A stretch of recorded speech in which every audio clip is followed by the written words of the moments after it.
Hello, I'm Ollie, and this is Criminally, where I talk about crime, pulp, horror, that kind of thing. Today, I'm going to talk about my relationship as a reader with Stephen King.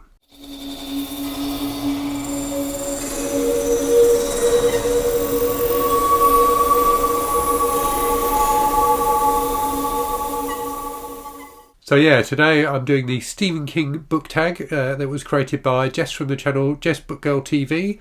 So a tag is a series of questions about a particular bookish topic, and this one is about Stephen King. So Jess originally tagged me when she created this tag, but I got behind on my tags and didn't do it. I was tagged more recently by Alex from the channel Alex Underbridge, so thanks to both of them for tagging me. There's some really good questions here, and it did make me think a bit about my my relationship as a reader, as I said at the start, with King. So I'm someone who considers myself to be one of King's constant readers. I've been reading Stephen King since I was kind of 12, 13, so 30 plus years, and almost 40 years now. So he has been a constant as an author I've read, throughout my life. There have been periods when I've read less King than others, but I've always read him and have always enjoyed his work. I think he's a fantastic author of popular fiction. So there are 17 questions for me to go through today, so let me crack on and get on with them. So first question then is, how did you first get into reading Stephen King? So I was have been a voracious reader since childhood, and started reading like adult books, but books for grown-ups when I was probably 9 or 10, with like a few things my dad let me, like science fiction books and a few thrillers and things like that. And then when I moved to school when I was 11, started getting into horror. So I made some friends who were really into horror, and that opened up a different genre of books to me that I hadn't really considered before. I started with Lovecraft. So the first horror author I read was H.P. Lovecraft, who I enjoyed, and then wanted to try some more modern stuff, and saw Christine by Stephen King in the library, and decided I would give that a try. So that is in fact the second question. What was the first Stephen King book you read? So yeah, the first one I read was Christine.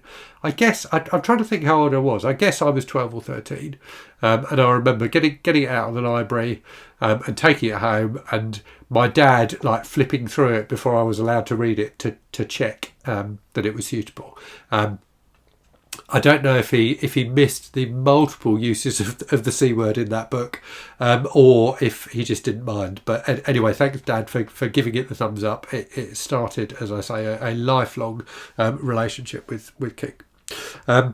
So third question then, have you read a Stephen King book published the year you were born? No, I haven't, because I'm too old. So I was born in 1973, and Carrie, King's first novel, came out in 1974. Now that said, I'm sure I have read, I haven't double checked, but I'm sure I've read short stories by King that were originally published in 73. So, clearly before the success of Carrie, he had been quite a prolific short story writer, and continues to be a prolific short story writer, and had things published in various magazines that subsequently have been anthologized. So I'm sure I've read a Stephen King short story that was originally published in 1973, but I haven't looked to be able to tell you which one it was. Question 4 then, which of his books do you prefer to collect? So do you prefer to collect hardcover editions, paperbacks, or does it not matter? It doesn't really matter, but if I had a preference, probably paperbacks. So I had, having got into King as a teenager, or just on the cusp of being a teenager, I then collected and bought loads of his books over the years. And then when I was in my mid-20s, and was moving house and just didn't have all my books were at my parents' house. They wanted to make space. I'm not sure why. They wanted to make space, so they made me take all of my books when I moved into a flat with my now wife, and we just didn't have room for them. So I ended up selling hundreds of books, sadly, including all of my Stephen King books. And I guess the logic with selling the King books was I know I'm always going to be able to get these books again. Sadly, I also sold a load of other books that are now were then subsequently featured in Paperbacks from Hell and are now quite difficult to get hold of. But anyway, I'm not bitter.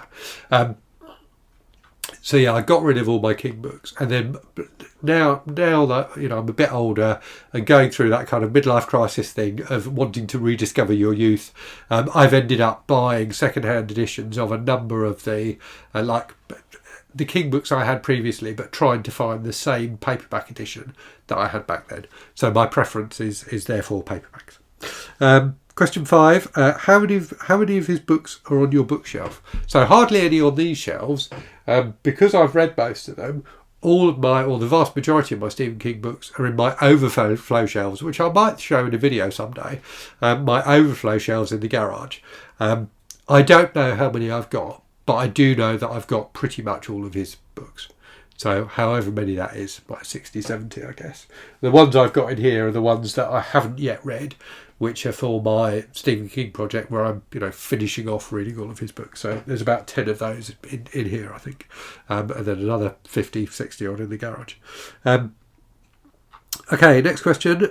Stephen King is known for long and gory novels. Which of his novels was tough for you to read? I'm not sure any of them were necessarily tough for me to read from a gory perspective. There are some that I have DNF'd, and that indeed is the next question. So I'll come to that. But yeah, there's some I've struggled with, and I've said, in the past, as have many other people, that Stephen King writes long books, and many of his books don't necessarily justify their length. I think there's something about his writing that you just kind of sink into a bit. And so the length of his books is less troublesome than other writers may be writing books of that length. There's just something about the way he pulls you into a setting and makes you feel part of that setting that means that him, talking about the minutiae of things doesn't necessarily grate as much as it would for some other writers. But yeah, he definitely writes long books. Next question then, as advertised, have you DNF'd a Stephen King book? So yes, I've DNF'd several Stephen King books, including some of the ones that I'm now going back and reading. So I can see next to me on the shelf here, Lisa's Story, which I'm pretty sure is one that I DNF'd before. Bag of Bones, which I reviewed last month, was one that I previously DNF'd. And the one I remember DNFing multiple times was, I've now forgotten the title of it, Under the Dome. So I think I tried to read that 2 or 3 times and just couldn't get into it before taking it on holiday with me and smashing through it and absolutely loving it. Question 8 then, have you read his books in publication order? Not really. So I guess when I was originally, when I was first into him as a kid, I went back and read. So Christine, which was my first one, I think probably only came out 2 or 3 years before I read it. So I kind of at that point went back and read his back catalogue, and then would get his new books as they came out. I remember getting it out of the library when it was first released in hardback, for example. So I would get his new books as they came out and read them. As we move into kind of the 90s and early 2000s, I wasn't doing that anymore. I wasn't, automatically buying his new books when they were released. But I've got back into that again more recently. So going forward, once I've cleared up my backlog, I've read Holly, his most recent. I'm intending to try and clear up my backlog of King books before he publishes his next one. So going forward, and hopefully he's got a good few more years writing in him yet. Going forward, I hope to to read them as they come out. Right, next one then. What Stephen King books would you like to read but haven't read yet? So, as previously advertised, all the ones that I haven't read yet, which is a fair few. So the kind of tail end of the Dark Tower series, the final Gwendy book, Lisa's Story, as I've said. I'm trying to think what the other ones are. I can't see them, but there's as I say, there's about 10, and I have made a video dedicated to that.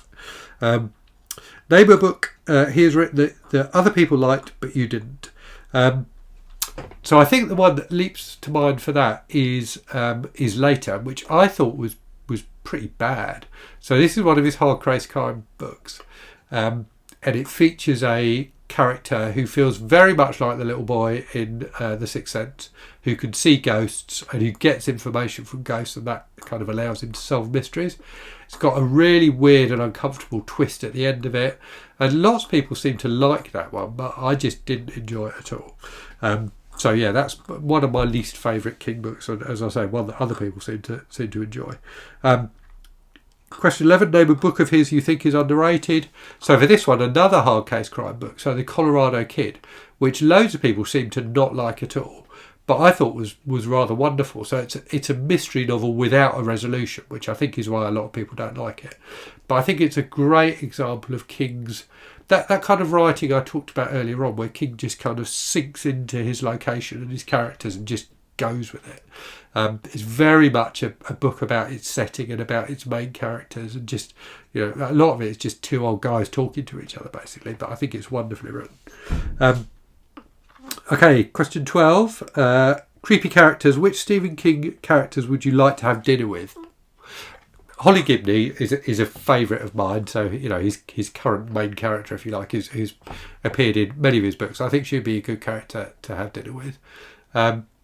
Aside from that, and probably she'd be a good character for me to have dinner with, because we're both really awkward, so it might just be the two of us eating together in silence. But aside from that, I'm not sure. So many of his characters are awful in some way or another. That maybe Billy Summers. I really like Billy Summers as a character. So I think Billy Summers would be an interesting person to have dinner with. We could talk about books. Right. Moving on then. Has Stephen King inspired you to start reading and writing? So not inspired me to start reading, because clearly I was reading already, and would be an avid reader without Stephen King. But what I would say is, he has recommended authors to me through his books and his blurbs on other books that I've really, really enjoyed. So hasn't encouraged me to read overall, but has definitely encouraged me to read certain authors. And writing, so I've written a few things, published a few things in my time, and I would say that King's approach to writing and his approach to character and plotting and things like that, and the way he weaves a little bit of politics into his book sometimes, definitely, something of an influence on me as a writer.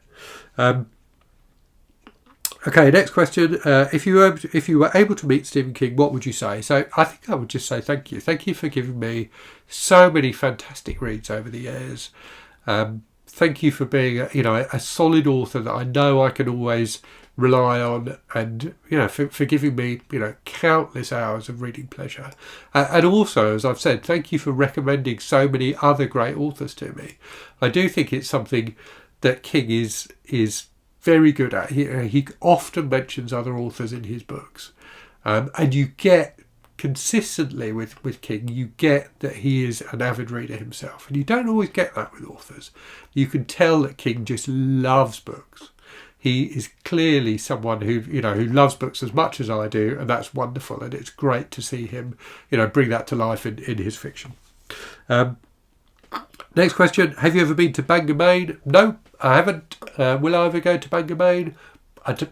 Probably not. It feels like the only reason to go there is, and if you're a resident of Bangam and this is offensive to you, then apologies. It feels like the only reason for me personally to go there would be because it's where Stephen King's from, and that feels a bit weird to do that. It feels a bit creepy, doesn't it?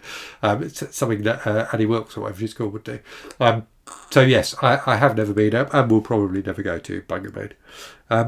Question 16: which do you prefer more, his books or movies? Well, definitely his books. Although I do quite like Maximum Overdrive, the film that he directed, which is in many ways, in fact probably in all ways, terrible, but it is fun. It's a fun, dumb movie, which is exactly what it's intended to be, I think. Next question then is name your favourite Stephen King movies. So there are many Stephen King movies that I don't think are that great. I think he's someone who is such a big name that the vast majority of his books have been filmed, and many of them I don't think have been filmed terribly successfully, but some of them are fantastic, and I think Carrie is maybe my favourite. I think it's the Brian De Palma's kind kind of bombastic direction, and all the split screen stuff and stuff like that, I think just is really fantastic in that film. And I think Carrie is a film that stands up as being as good as the novel. I think it's a really great film. Final question then is to tag some people. So I'm just going to tag a couple of people on this one because it's been around for a while. So I'm going to tag the Eerie Fairy Tales. Actually, I'm going to tag 3 people. So I'm going to tag the Eerie Fairy Tales, It Came From The Page, and Goddess of Gore. So I hope you found that interesting. Do let me know in the comments your favourite Stephen King books. And as always, I hope you're safe and well out there. Hope you're reading good stuff. And I'll speak to you again very soon. Cheerio.